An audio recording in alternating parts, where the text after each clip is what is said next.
जय स्वामीनारायण विद्यार्थी मित्रों, सहजानंद विद्यालय द्वारा आयोजित डिजिटल अभ्यास श्रेणी में हूँ भावेश गजेरा आप सौ विद्यार्थी मित्रों हार्दिक स्वागत करूँ छूं।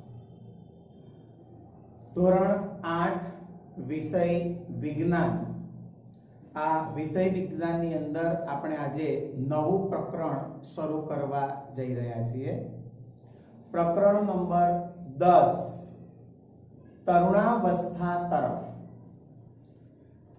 Life reaching life of age तरुणावस्था तरफ ए प्रकरण આપણે શરૂઆત કરીએ છીએ, જેનો આપણે આજે પહેલો તાસ છે, તાસ નંબર 1। નવમા પાઠની અંદર એટલે કે આના આગળના પ્રકરણની અંદર તમે શીખી ગયા કે પ્રાણીઓ કેવી રીતે પ્રજનન કરે છે, એનો આપણે પ્રકરણ નંબર 9 ની અંદર અભ્યાસ કર્યો। બધા પ્રાણીઓની પ્રજનન ક્રિયા એક સાથે કે ગમે ત્યારે શરૂ થઈ જતી નથી એવું કીધું છે કે મનુષ્ય અને અન્ય પ્રાણીઓ એક ચોક્કસ આયુષ્ય ઉંમર ઉપર પહોંચ્યા પછી જ એ પ્રજનન કરવાની શરૂઆત કરે છે, પ્રજનન કરી શકે છે। ત્યાં સુધી એમનામાં પ્રજનન ક્ષમતા હોતી નથી। એ અમુક ઉંમર સુધી પહોંચ્યા પછી જ એવું કીધું છે કે અમુક ઉંમર સુધી પહોંચ્યા પછી જ એ પ્રજનન કરી શકે છે, એનાથી પ્રજનન થાય છે। માનવ શરીરમાં આ પ્રકરણની અંદર આપણે માનવ શરીરમાં થતા પરિવર્તનોનો અભ્યાસ કરીશું, જે પ્રજનન ક્ષમતા પ્રાપ્ત થતી હોય એ સમય દરમિયાન શરીરની અંદર થતા પરિવર્તનો છે। અંતઃસ્ત્રાવ વિશે અભ્યાસ કરીશું અને એ અંતઃસ્ત્રાવો આ જે પરિવર્તનો થતા હોય, પરિવર્તન એટલે ફેરફાર, મનુષ્યમાં અમુક ઉંમર પછી થતા જે ફેરફારો છે એ ફેરફારોની આપણે એ પરિવર્તનોની આપણે મહત્વનો ભાગ ભજવે છે અંતઃસ્ત્રાવ। આપણે અંતઃસ્ત્રાવ અને કયા કયા પ્રકારના પરિવર્તનો થાય છે એના વિશે અભ્યાસ કરવાનો છે। બાળકો તમને ખબર છે મનુષ્યનો જન્મ થયા પછી એ ઘણી બધી અવસ્થાઓમાંથી પસાર થાય છે, જેમ કે બાલ્યાવસ્થા, બાળપણની અવસ્થા, કિશોરાવસ્થા, તરુણાવસ્થા, પુખ્ત અવસ્થા અને પ્રૌઢ અવસ્થા। બાલ્યાવસ્થા એટલે બાળકો, કિશોરાવસ્થા તો સાહેબ બાળકોમાંથી કિશોર બને છે એ કઈ રીતે ખબર પડે છે, કિશોરાવસ્થા ક્યારે આવે છે? તો આપણે એવું કહી શકીએ કે જ્યારે આપણા દુધિયા દાંત, જ્યારે જન્મ સમયે દાંત ન હોય અને પછી દાંત આવવાની શરૂઆત થાય એ દાંત દુધિયા દાંત કહેવાય અને એ દુધિયા દાંત પડીને કાયમી દાંત આવવાની શરૂઆત થઈ જાય, એ કિશોરાવસ્થાની શરૂઆત છે। એ કિશોરાવસ્થાની શરૂઆત એટલે પ્રત્યેક અવસ્થા દરમિયાન મનુષ્યના શરીરની અંદર અમુક પ્રકારના ફેરફારો થાય છે, ફેરફારો જોવા મળે છે। ઘણા બધા પ્રકારના ફેરફારો થાય છે, ઘણા બધા પ્રકારના ફેરફારો જોવા મળે છે મનુષ્યની અમુક ચોક્કસ અવસ્થા દરમિયાન। તો આપણે આ પાઠની અંદર એ જ પ્રકારની અવસ્થાનો અભ્યાસ કરવાનો છે। તો ટોપિક નંબર 10.1 તરુણાવસ્થા તેમજ યૌવનારંભ। હવે તમે તમારા કોઈ રિલેટિવમાં માસીના કે મામાના કે ફોઈના દીકરાને 5 વર્ષ પછી કે 6 વર્ષ પછી કે અમુક સમય પછી તમે એને જુઓ છો તો તમને એની ઉંમરમાં, એની હાઈટમાં વધારો થઈ ગયેલો જોવા મળશે, વધારો થઈ ગયો છે એવું દેખાશે તમને। ઘણી વખત આપણને પણ ઘરે કોઈ મહેમાન આવે એટલે મહેમાન આપણને કે અલ્યા તું તો બહુ મોટો થઈ ગયો, હાઈટ વધી ગઈ હોય। ઘણાને આપણે 5-6 વર્ષ પછી જોઈશું ને તો કાર્ટૂન જેવા લાગતા દેખાવ જોવા મળશે, કારણ કે એના ચહેરા ઉપર મૂછો આવી ગઈ હશે અને મૂછો આવી જવાના કારણે એ તમને કાર્ટૂન જેવા દેખાશે, કાર્ટૂન જેવા લાગશે। આ બધા પ્રકારના જે ફેરફારો છે એ ફેરફારો જે અવસ્થા દરમિયાન થાય છે એ અવસ્થાને આપણે તરુણાવસ્થા તરીકે ઓળખીએ છીએ અને એ જ્યારે શરૂ થાય છે ત્યારે એને આપણે કહીશું યૌવનારંભ। આમ તો મનુષ્યની અંદર એના જન્મ સમયથી જ વૃદ્ધિની શરૂઆત, શરીરની વૃદ્ધિની શરૂઆત થઈ જાય છે. જન્મે છે તરત જ વૃદ્ધિ વધવા માંડે છે, વૃદ્ધિની શરૂઆત થઈ જાય છે. જન્મ સમયથી જ વૃદ્ધિ શરૂ થાય છે. 10 કે 11 વર્ષની આયુ પછી અચાનક વૃદ્ધિ ઝડપી બની જાય છે. આ સમયે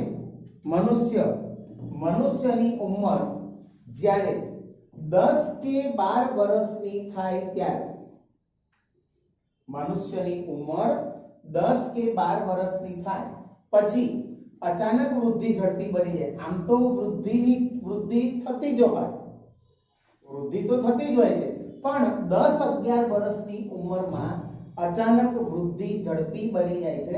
અને એ વૃદ્ધિ ઝડપી બનેલી વૃદ્ધિ આપણને દેખાય છે. એટલે આપણને ન દેખાય, પણ જે અન્ય વ્યક્તિઓ હોય એ અન્ય વ્યક્તિઓ એ વૃદ્ધિને સ્પષ્ટ જોઈ શકે છે, દેખાય છે. બરાબર. શરીરમાં થનારા પરિવર્તનો વૃદ્ધિ પ્રક્રિયાનો એક ભાગ છે. આ ઉંમરે 10-11 વર્ષની ઉંમરે શરીરમાં જે કંઈ પણ પરિવર્તન થતા હોય એ બધા જ પરિવર્તનો વૃદ્ધિની પ્રક્રિયાનો એક ભાગ છે. કે એ સમય દરમિયાન વૃદ્ધિ જે થાય છે એ વૃદ્ધિ આપણને અહીંયા જોવા મળે છે. અહીંયા કીધું છે કે વૃદ્ધિ થવી, શરીરની વૃદ્ધિ થવી એ એક કુદરતી પ્રક્રિયા છે, કુદરતી પ્રક્રિયા છે. પણ જીવનકાળની જે અવસ્થા દરમિયાન શરીરમાં પરિવર્તન થઈને પ્રજનન પરિપક્વતા પ્રાપ્ત થાય, શબ્દ પકડી રાખજો, પ્રજનન પરિપક્વતા પ્રાપ્ત થાય. વૃદ્ધિ એ એક કુદરતી પ્રક્રિયા છે. જીવનકાળની આ અવસ્થા દરમિયાન, જે અવસ્થા દરમિયાન આ શરીરમાં પરિવર્તન થાય અને શરીરમાં પરિવર્તન થઈને પ્રજનન પરિપક્વતા પ્રાપ્ત થાય, એ અવસ્થાને શું કહેવામાં આવે છે?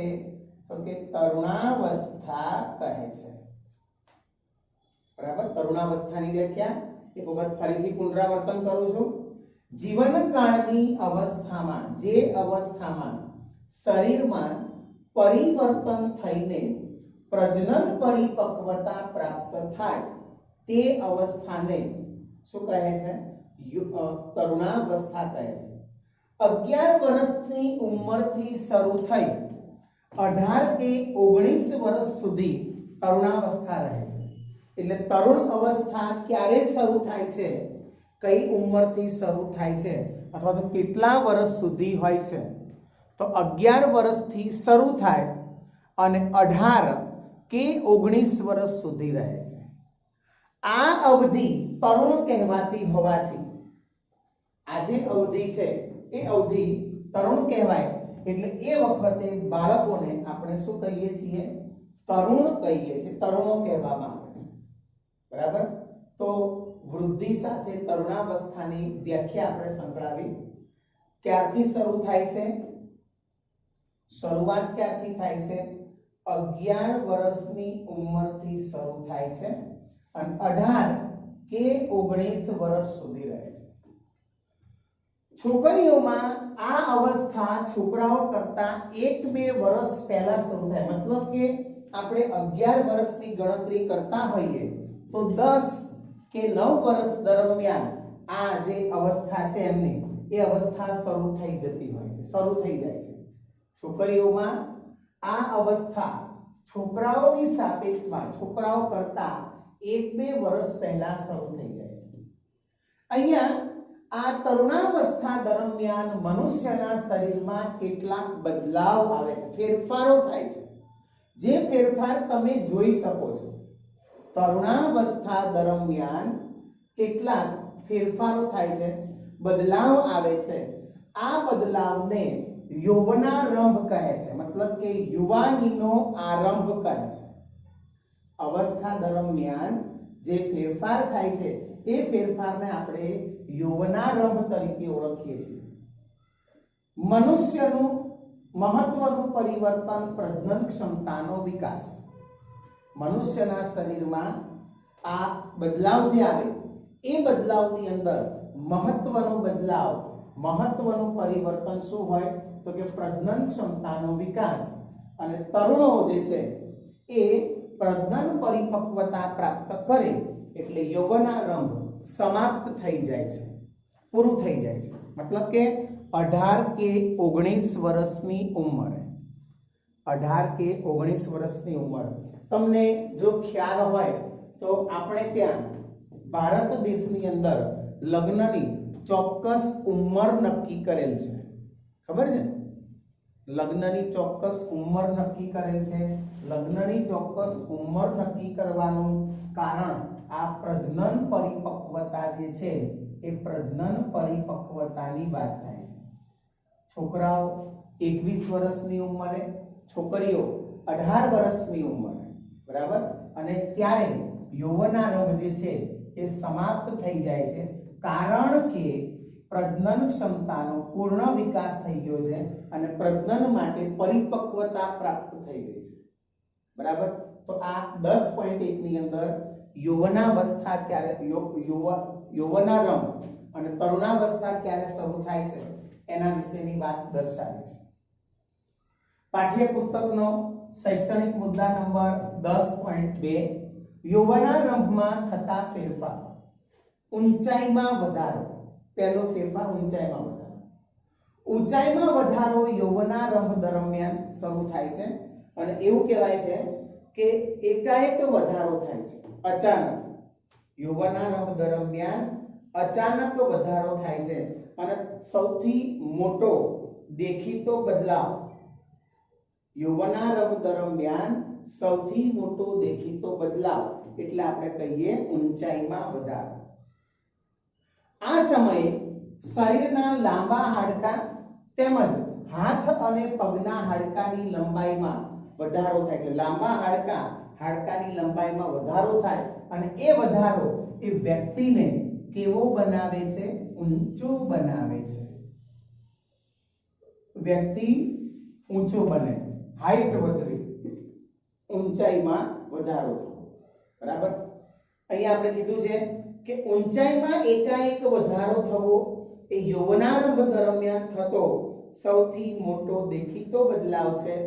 આ સમયે શરીરના લાંબા હાડકાં, હાથ અને પગના હાડકાની લંબાઈમાં વધારો થાય છે જે વ્યક્તિને ઊંચો બનાવે છે। બાળકો, પાઠ્યપુસ્તકની અંદર પેજ નંબર 114, પેજ નંબર 114 ઉપર પ્રવૃત્તિ નંબર 10.1 આપેલી છે, જેમાં એક કોષ્ટક આપેલું છે કે કઈ ઉંમરે વ્યક્તિની ઊંચાઈ જે છે એ કેટલા ટકા પૂરી થાય છે। કઈ ઉંમરે? જુઓ, 8 વર્ષની ઉંમરે છોકરાઓમાં 72% ઊંચાઈ થઈ જાય છે, છોકરીઓમાં 77% ઊંચાઈ થઈ જાય છે। 9 વર્ષની ઉંમરે છોકરાઓમાં 75%, છોકરીઓમાં 81%, 10 વર્ષની ઉંમરે છોકરાઓમાં 78%, છોકરીઓમાં 84%, બરાબર? આ ઉંમરથી તમને એક વસ્તુનો ખ્યાલ આવશે કે એ વ્યક્તિ જે છે એ વ્યક્તિની ઉંમર કેટલા ટકા પૂરી થઈ ગઈ છે અને 18 કે 19 વર્ષની ઉંમર પછી એની હાઈટ કેટલી થશે એ અગાઉથી અંદાજિત તમે નક્કી કરી શકો। હાઈટને આપણે સેન્ટીમીટરમાં માપતા હોઈએ। પૂર્ણ ઊંચાઈની ગણતરીનું એક સૂત્ર લખીને આપ્યું છે। પૂર્ણ ઊંચાઈ, આ પૂર્ણ ઊંચાઈનો અર્થ થાય છે, પૂર્ણ ઊંચાઈનો અર્થ થાય છે વ્યક્તિ 18 કે 19 વર્ષની ઉંમરની થાય પછી એની ઊંચાઈ કેટલી હશે, બરાબર? તો એક ઉદાહરણ આપ્યું છે આ સૂત્ર ઉપરથી કે એક છોકરો જેની ઉંમર 9 વર્ષની છે, એક છોકરો છે એની ઉંમર કેટલી છે? 9 વર્ષ છે। 9 વર્ષની ઉંમરે એ છોકરાની ઊંચાઈ છે, કેટલી? તો કે 120 સેન્ટીમીટર। કેટલી હશે? 120 સેન્ટીમીટર હશે તો વૃદ્ધિકાળનો અંતિમ તબક્કો એટલે 18 કે 19 વર્ષની ઉંમર સુધીમાં એ કેટલી ઊંચાઈ પ્રાપ્ત કરશે? તો વર્તમાન ઊંચાઈ એટલે કે અત્યારે હાલની જે ઊંચાઈ છે કેટલી છે? 120, એટલે ઉપર આવશે 120. વર્તમાન ઊંચાઈની પૂર્ણ ઊંચાઈની ટકાવારી, વર્તમાન ઊંચાઈ એ પૂર્ણ ઊંચાઈની ટકાવારી 9મા વર્ષમાં હોય તો એની પૂર્ણ ઊંચાઈ કેટલી હોય? 75%. 9 વર્ષનો છોકરો હોય તેની ઉંમર એની ઊંચાઈ કેટલી હોય? 75% ગુણ્યા 100 બરાબર. ચાલો તો અહીંયા તમે જો ગણતરી કરશો તો 25 તરી 75 અને 25 ચોક 100 બરાબર. અહીંયા ગુણાકાર ભાગાકાર થશે 3 ચોક 12 એટલે 4 તરી 12, 40 ગુણ્યા 3 120, 40 ગુણ્યા 4 ચોકુ ચોકુ 16, 160 સેન્ટીમીટર. એ જે વ્યક્તિ હશે એ વ્યક્તિની ઊંચાઈ, પૂર્ણ ઊંચાઈ એટલે કે 18 કે 19 વર્ષની ઉંમરે એ વ્યક્તિની પૂર્ણ ઊંચાઈ કેટલી થશે? તો કે 160 સેન્ટીમીટર થશે. હવે છોકરીઓ અને છોકરાઓમાં ઊંચાઈમાં વધારો જે છે કઈ રીતે થાય? શરૂઆતમાં છોકરાઓ અને છોકરીઓની ઊંચાઈ જે છે સમાન દરે વધતી હોય, પણ જ્યારે અહીંયા ઝડપી ગતિની શરૂઆત થાય ત્યારે છોકરીઓ છોકરાઓ કરતા ઝડપથી વધે છે. તમે જુઓ પેલું જે કોષ્ટક આપણે ભણ્યા ને એ કોષ્ટકની અંદર છોકરાઓની સાપેક્ષમાં છોકરીઓની ઊંચાઈની ટકાવારી જે છે એ વધારે દર્શાવેલી છે. શરૂઆતમાં છોકરીઓ છોકરાઓની સાપેક્ષમાં ઝડપથી વધે છે અને 18 વર્ષની ઉંમરે પૂર્ણ ઊંચાઈ પ્રાપ્ત કરી લે છે. કેટલા વર્ષની ઉંમરે કીધું? 18 વર્ષની ઉંમરે પૂર્ણ ઊંચાઈ પ્રાપ્ત કરી લે છે. જુદી જુદી વ્યક્તિઓમાં ઊંચાઈની વૃદ્ધિનો દર જુદો જુદો હોય છે. દરેક વ્યક્તિઓ કંઈ એક સરખી રીતે વૃદ્ધિ પામતા નથી. કોઈમાં વૃદ્ધિનો દર ઝડપી હોય તો કોઈમાં વૃદ્ધિનો દર ધીમો હોય. બરાબર. એટલે જુદી જુદી વ્યક્તિઓની અંદર ઊંચાઈનો જે આ વૃદ્ધિ દર છે એ વૃદ્ધિ દર બધામાં કેવો હોય? અલગ અલગ. કેટલાક લોકો યૌવનારંભમાં તીવ્ર ગતિથી વધે છે, શરૂઆતમાં એકદમ ઝડપથી વધવા લાગે છે અને પછી એની ગતિ જે છે એ ધીમી પડી જાય છે. અને કેટલાકની ધીમી વૃદ્ધિ થાય છે અને છેક સુધી ધીમે ધીમે જ વધે છે. બરાબર. અહીંયા શરીરના બધા અંગો સમાન દરે વૃદ્ધિ પામતા નથી. એક સરખી રીતે કંઈ બધા અંગોની વૃદ્ધિ થતી નથી. અમુક અંગો એવા છે કે જે ઝડપથી વધે છે, અમુક અંગો ઝડપથી વધતા નથી. પણ પૂર્ણ ઊંચાઈ પ્રાપ્ત થઈ જાય ત્યાં સુધીમાં બધા અંગોની એક સરખી વૃદ્ધિ થઈ જાય અને શરીર સુડોળ બને છે. જો એવું ન થાય ને તો પછી દેખાવ ગોરીલા કે ચિમ્પાન્જી જેવો દેખાય. આપણે ઘણી વ્યક્તિઓને જોતા હોઈએ છીએ હાથ અને પગની લંબાઈની સાપેક્ષમાં શરીરના અન્ય અંગો એટલે આ ધડ, ચહેરો એ નાના હોય અથવા તો લાંબા હોય. બરાબર. તો એ વખતે એનો દેખાવ એક જુદો લાગે. એટલે અહીંયા એવું કીધું છે કે હાથ અને પગ શરીરના અન્ય અંગોની સાપેક્ષમાં એની વૃદ્ધિ વધુ થાય છે, પરંતુ અન્ય ભાગોની વૃદ્ધિ ત્યારબાદ થઈને શરીરને સુડોળ બનાવે છે. બરાબર. કોઈ પણ વ્યક્તિની જે ઊંચાઈ હોય એ પરિવારના કોઈ સભ્યની ઊંચાઈને સમાન હોય. એટલે પરિવારના કોઈ સભ્ય એટલે કોણ હોય? તો કે માતા પિતા. કોણ હોય? માતા પિતા હોય. શરીરની જે ઊંચાઈ થાય છે એ ઊંચાઈ પરિવારના કોઈ એકાદ સભ્યની ઊંચાઈને સાપેક્ષ સમાન હોય છે માતા પિતા. કારણ કે માતા પિતા દ્વારા જે પ્રાપ્ત ઊંચાઈનું જે પ્રાપ્ત જનીન હોય એ મુજબ એના સંતાનની વૃદ્ધિ થાય છે. અને પ્લસ બીજું સંતુલિત આહાર. શું કીધું? સંતુલિત આહાર. કયા પ્રકારના જનીન પ્રાપ્ત થાય છે અને જ્યારે તરુણાવસ્થાની શરૂઆત થાય ત્યારે એ કયા પ્રકારનો આહાર લે છે, ખોરાક લે છે, એના ઉપર આધારિત હોય છે. બરાબર? કારણ કે સંતુલિત આહાર જે છે એ પ્રત્યેક શરીરના પ્રત્યેક હાડકા અને સ્નાયુઓ તેમજ અન્ય ભાગોને પોષણ પૂરું પાડે છે. બરાબર? તો ઊંચાઈમાં વધારો થવો એ શરીરના અન્ય ભાગોની સાથે સાથે શરીરની વૃદ્ધિ કરે છે. બરાબર? તો આપણે 10.2 નો એક ટોપિક પૂર્ણ કર્યો, ઊંચાઈમાં વધારો. બરાબર? આપણે અહીંયા થતા શરીર યૌવનારંભ દરમિયાન થતા જે ફેરફારો છે બધા એક સાથે પછી છેલ્લે કહીશું તમને. શરૂઆતમાં પહેલા તો કયા ફેરફારોમાં કયા પ્રકારની ક્રિયાઓ થાય છે એ વસ્તુ સમજીશું અને પછી છેલ્લે આપણે એ દર્શાવીશું. બરાબર? તો વિદ્યાર્થી મિત્રો, આજના આપણા આ તાસને અહીંયા વિરામ આપીએ છીએ. નવો વિડીયો અપલોડ થાય ત્યાં સુધી સૌ વિદ્યાર્થી મિત્રોને જય સ્વામિનારાયણ.